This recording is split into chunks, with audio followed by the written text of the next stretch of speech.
There is a place within you that the world cannot reach unless you open the door.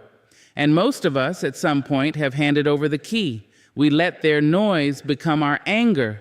We let their ignorance become our burden. We carry words that were never meant to grow roots in us. And in doing so, we give our peace away, piece by piece. But what if you could keep your peace no matter the storm? What if you could walk through every room, every insult, every misunderstanding, and still be grounded like a mountain, unmoved? This is not just a lesson in silence. This is a guide to power. Not the kind that yells, but the kind that knows. Watch this through, and I promise, by the end, you'll no longer react, you'll rise. They walk into your life carrying things they've never named: shame, resentment, fear, hunger for validation, wounds left open for decades. But instead of tending to them, instead of healing, they project. They toss what's too heavy for them onto whoever will hold it. And often that person is you, not because you deserve it, but because you are there, because you are open, because you are strong. People only throw at you what they can't carry themselves.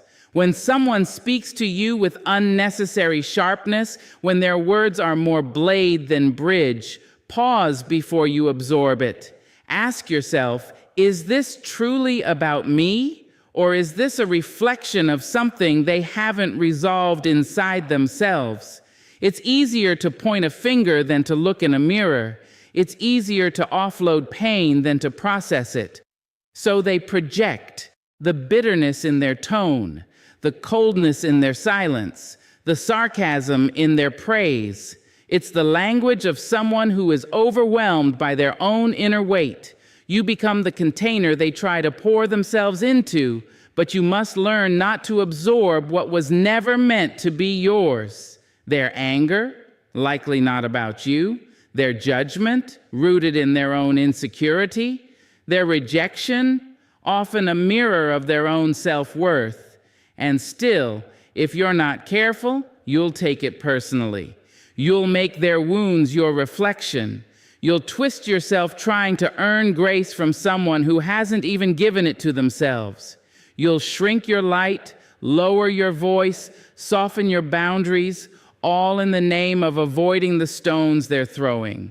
But those stones were never meant for you. They're carrying too much. And the heavier it gets, the harder they throw. Not because they hate you, sometimes quite the opposite. Sometimes they see in you the peace they've never known, the confidence they've buried, the self-love they were told they didn't deserve, and that sight unsettles them because you make it look easy, holding yourself with grace, walking without apology. So they test you. They say things they hope will crack your calm. They poke and prod, waiting for you to lose the composure they've never been able to find. Why? Because if they can pull you into their storm, then their chaos is validated. If even you, with all your strength, can be shaken, then they're not so broken after all. Don't fall for it. Their load is not yours to lift. You didn't cause it, you can't cure it. And carrying it won't save them, it will only bury you. This doesn't mean you stop being compassionate. It means you stop confusing compassion with self-sacrifice. It means you learn to say, I see your pain, but I will not become it. It means you allow people to sit in the discomfort of their own reflection without rushing to make it easier for them by dimming your truth. You will meet people who lash out instead of look within, who shame instead of share, who tear down instead of talk. It is not your job to catch every blow. It is not your responsibility to defend your worth every time someone else forgets theirs. You are not a dumping ground for unhealed emotion. Let them throw. Let them spill. Let them speak from places that don't even belong to the present moment. But you, stay grounded. Don't rise to meet the storm. Stay seated in your stillness. Because the moment you react, the moment you take their projection personally, you've handed them the power. You've told their wound it can control your peace. And you've let their story become a stain on your spirit. Choose better. Not for them, for you. Not everything thrown at you is meant to be caught. Sometimes the highest act of grace is to let it fall, to say nothing, to move forward, to refuse to carry what does not belong in your hands. It's not cold, it's not cruel, it's clarity. And clarity will always serve you better than reaction, because people will throw. But your peace is not their playground, and your soul is not their storage space. Protect it, guard it, treat it as sacred. And remember, what they throw says more about what's breaking inside them than it ever will about you. They'll come knocking with raised voices and sharpened words, wrapped in urgency and ego. They'll send you invitations to chaos disguised as conversations. And some will even swear it's love, say it's connection, say it's necessary. But listen closely. You are not required to attend every argument you're invited to. You are not required to enter every room that reeks of control or step onto every battlefield someone drags into your peace. Just because someone wants a fight doesn't mean you need to lace up your gloves. There is power in choosing silence, not the kind that retreats in fear, but the kind that rises in wisdom. There's power in saying nothing when they want you loud, in walking away when they want you wrecked, in staying calm when they want you to crack. Most arguments are not about truth. They are about dominance, about distraction, about someone needing to feel like they've won something, even if all they win is your frustration. And many people don't seek understanding. They seek validation for their pain, for their opinions, for their unchecked emotions. They want an opponent, not a partner. They want a reaction, not resolution. That's the trap. They want to pull you into their storm so they don't have to sit in it alone.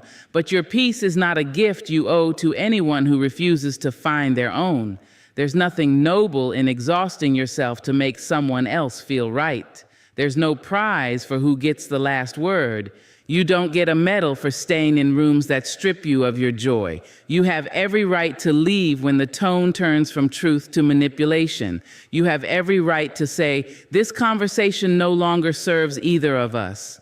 You have every right to protect your energy like the precious thing it is, because it is. Every time you stay in a pointless argument just to prove your point, you trade peace for pride. Every time you raise your voice just to match theirs, you descend to the very level you were trying to avoid, and eventually you start to lose the most sacred part of yourself, your stillness, your clarity, your sense of who you are beyond reaction. They may call you cold for walking away. They may say you're avoiding things, accuse you of not caring. Let them talk. People who are addicted to conflict will always resent your peace. People who only know how to connect through combat will always feel abandoned when you choose silence over struggle. But choosing not to engage is not avoidance. It's mastery.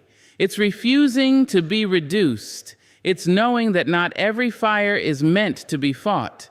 Some are meant to burn out on their own while you walk away untouched. There are people who will try to bait you every time they feel out of control. Their questions aren't questions, they're traps. Their tone isn't curious, it's combative. You owe them nothing. Not your time, not your explanation, not your calm. Especially not your calm. Because not everything deserves a reply. And not every voice that reaches you deserves your ear. It takes strength to stand up and speak, yes. But it takes a different kind of strength to remain still and centered while others spin around you. That's the kind of strength that doesn't break, doesn't bend, and doesn't get dragged into mud every time someone else forgets how to stand. If you argue with a fool, someone watching may not know the difference. If you argue with someone determined not to listen, you've already lost. You cannot teach someone to understand you by screaming louder. And no one has ever been healed by humiliation. So stop entering wars just because you're invited. Let them battle their shadows without recruiting you. Let them throw their words into an empty hallway. You are not their echo. You are not their sparring partner. You are not here to make their anger feel justified. You're here to protect your light, And sometimes the greatest proof of power isn't in what you say, it's in what you no longer feel the need to say. It's in choosing silence, not because you're weak, but because you've grown. Some battles are won by walking away, not swinging back. Some arguments are lost the moment you enter them.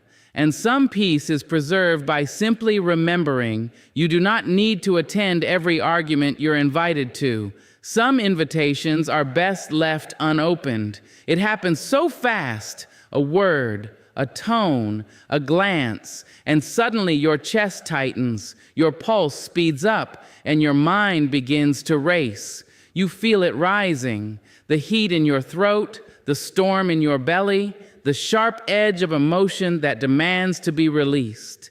That is the moment, right there, that single breath between peace and reaction, that single second before your spirit snaps like a dry branch under weight. That is the moment you must choose to breathe. Not because breathing solves everything, not because a breath will make the problem disappear, but because it gives you back your power before you give it away. We are not taught to pause. We are taught to fire back, to defend, to retaliate, to protect our name, our pride, our space. But what if protection doesn't always look like reaction? What if true power is knowing how to hold yourself steady in the face of provocation? What if the greatest strength you could ever learn is the ability to breathe before you break? That breath, that sacred pause, is your anchor in a world that's constantly trying to pull you out of yourself. It's the space where wisdom whispers, even when emotion screams. It's the difference between regretting what you said and being proud of what you chose not to say. We live in a world addicted to speed. Arguments erupt faster than clarity can form. Decisions are demanded in real time. And in that rush, we say things we can't take back. We make choices we wish we could erase. We burn bridges in the name of urgency. But most fires don't start from hate. They start from heat. And heat can be cooled if only we remember to breathe.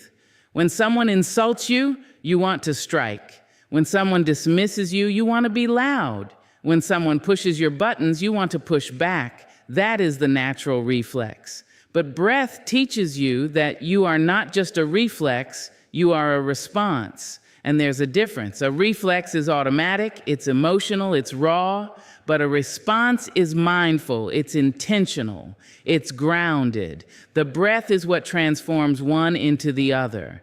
The breath is where your soul reminds your ego that it doesn't have to defend everything. Breathe before you reply to that message. Breathe before you raise your voice. Breathe before you throw back the pain they handed you. Because sometimes what you're about to say isn't your truth, it's your wound. Sometimes the sharpness in your tone is just the echo of an old hurt being poked. Sometimes the rage you feel isn't even from that moment. It's the accumulation of years you never let yourself process. But the breath knows, the breath reminds you, you are not in danger, you are in discomfort, and those are not the same. You have been taught to react because that's what the world models, but you can unlearn that. You can teach yourself to pause. You can teach your body that not every emotional spike is a call to war. You can teach your mind that not every disrespect needs to be returned. You can teach your soul to stay rooted even when everything around you shakes. This is not weakness. This is mastery. To know when to speak and when to hold, to know when to defend and when to release, to know when the cost of reaction is too high for the peace you've been trying so hard to protect. Breathe before you break, because you are not here to be shattered by life's chaos. You are here to move through it with grace, and know it won't always be easy. Sometimes you will forget, you will yell, you will respond from the fire instead of the quiet. You will wish you'd breathed instead of broken, but every breath is a new beginning. Every pause is a practice. Every moment is another chance to choose differently. So when you feel it rise, the anger, the sadness, the hurt, don't run from it. Meet it, greet it, Let it come to the surface, but don't let it spill. Breathe into it. Hold yourself the way no one else ever taught you to be held. Strong, soft, aware. Because when you can breathe through the moment that once broke you, you become unshakable. Not because you don't feel, but because you finally know how to feel without falling apart. There is a quiet kind of wisdom that lives in restraint. It is not flashy. It doesn't need to raise its voice. It doesn't stomp or scream or storm out of the room.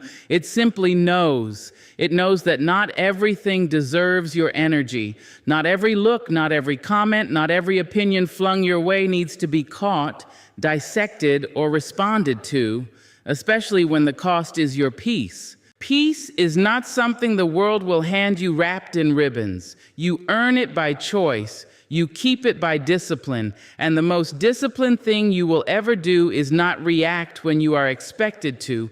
The world will throw bait at you daily, words meant to provoke, questions meant to challenge, moments crafted to unhinge you, and if you're not careful, you will spend your whole life flinching at shadows, proving yourself to people who already decided not to understand you, and trading your stillness for temporary victories that leave you feeling hollow.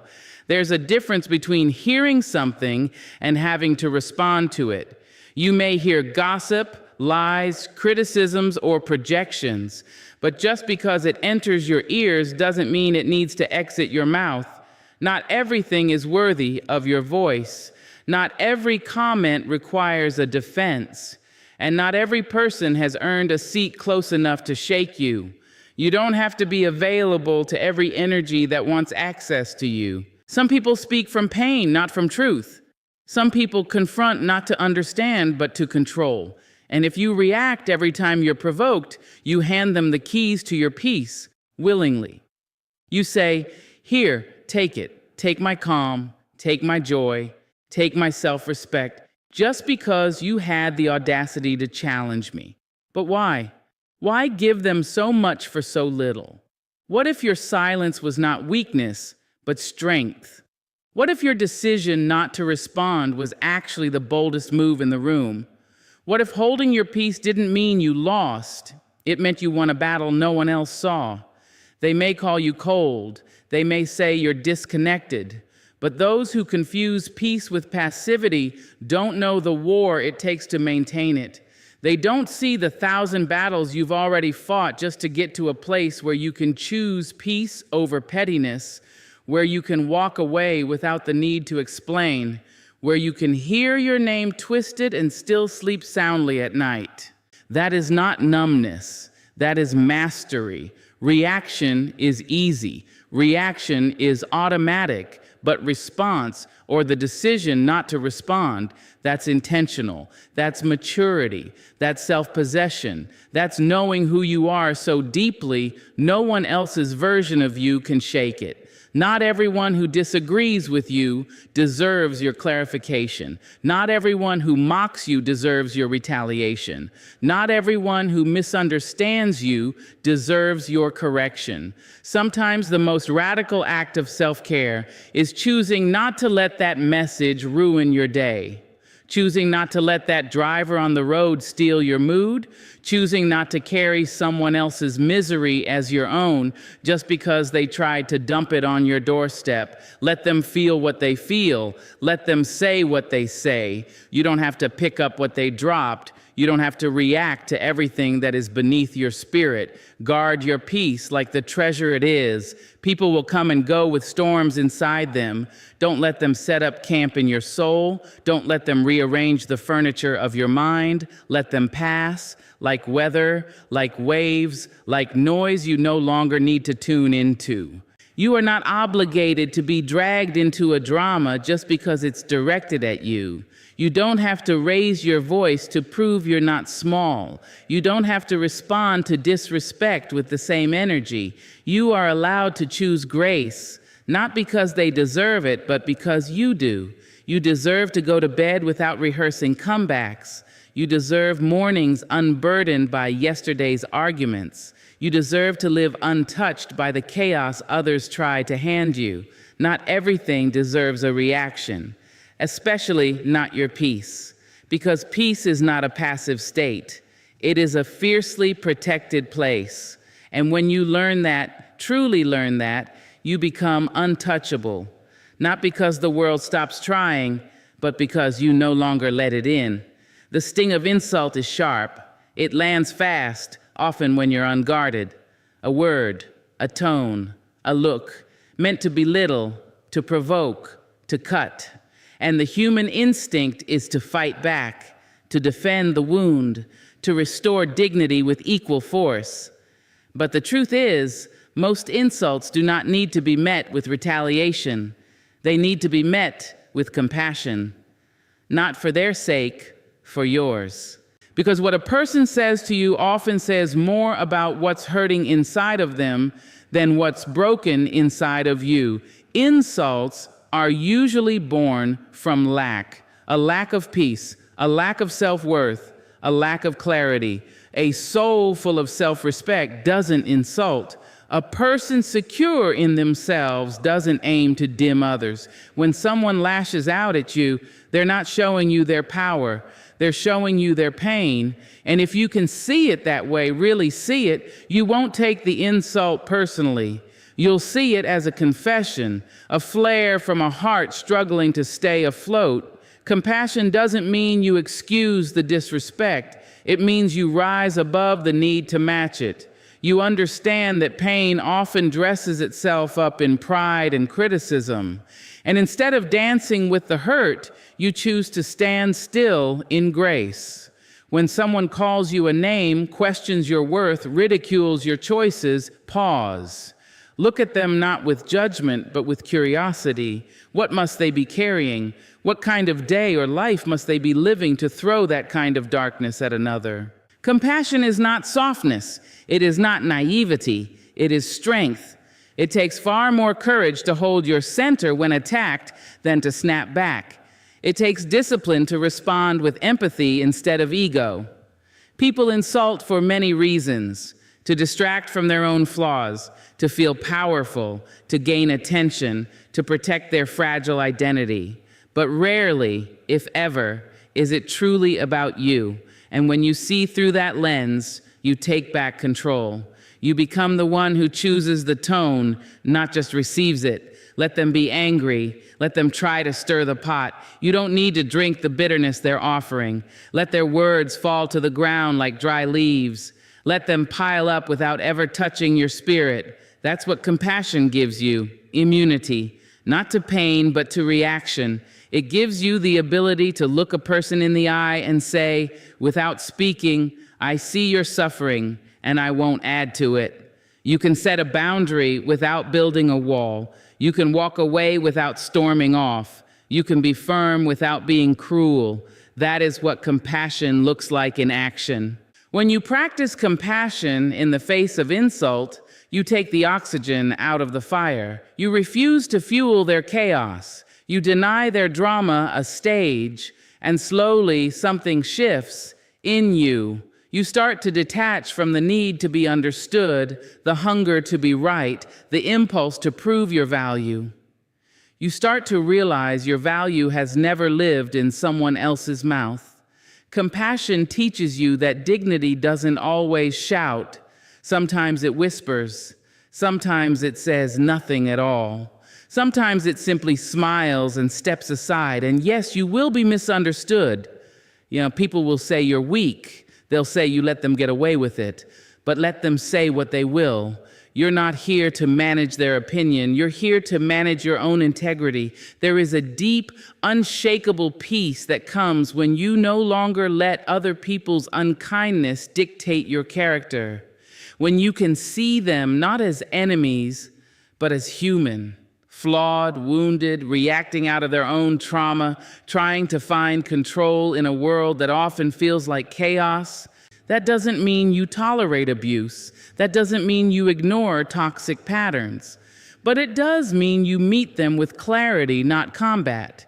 It means you say, I will not fight you because I see you're already at war inside. That level of compassion doesn't make you smaller. It makes you bigger than the insult, bigger than the moment, bigger than the game they're trying to play, and maybe, just maybe, your compassion will be the mirror they've never had. Maybe it won't change them, but it will change you, and that is enough. So the next time someone hurls a word meant to wound, pause, breathe, remember, what they say is about them.